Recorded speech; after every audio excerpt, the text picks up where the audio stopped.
Good morning. Good morning. আজকে আমরা এসেছি এই জায়গাটার নাম কি জানো? দাগার মাঠ। দাগারমাঠ, পূর্ব বরিশা, তাই তো? তো এখানে রাজীব স্যারের একজন খুব আমাদের বুলা ম্যাডাম আমাদের সাথে টিমে এসেছে। একটা দারুণ রিভিউ নিয়ে আসবো। তো ম্যাডাম বলুন ঘটনাটা কি? আমার বোনের মানে পাটা পুরো ফেটে একদম চেলা চেলা হয়ে গেছে। মানে এই বোন, তাই তো? হ্যাঁ, এই বোন। আচ্ছা আচ্ছা মানে পাটার অবস্থা খুবই খারাপ ছিল, ডাক্তারও দেখিয়েছে, অনেক টাকা খরচাও করেছে। আচ্ছা। তা এবারে কি হয়েছে, পাটা ভালোই হচ্ছিল না, আর পা পুরো ফেটে যেতে, চামড়া ফেটে ফেটে রক্ত বেরাতো। তো এই ফুট ক্রিমটা লাগাবার পরে মানে পাটা মানে একদিনে মানে প্রচন্ড পরিমাণে ভালো হয়ে গেছে। তো যাই হোক, এখন ওর পা অনেক ভালো, অনেক। তো ম্যাডাম বলুন, আপনার তো উপকার হলো, কীরকম লাগছে? প্রথমে কি কত ডাক্তার দেখিয়েছেন?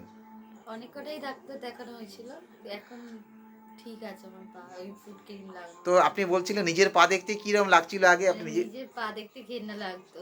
তো এটা লাগাবার পর এখন? হাঁটতে পারতাম না, পুরো পা ফেটে রক্ত বেরিয়ে যেত। এখন অনেক ভালো আছে। তো আচ্ছা, এই যে ফুড ক্রিমটা আমি ব্যবহার, একবারই লাগাই, কিন্তু অনেক ভালো আছে। আচ্ছা তাহলে এরপর এই কথাটা তো লোককে বলতে পারবেন? হ্যাঁ, ব্যাস এটাই আমাদের কাজ। Wish you wealth.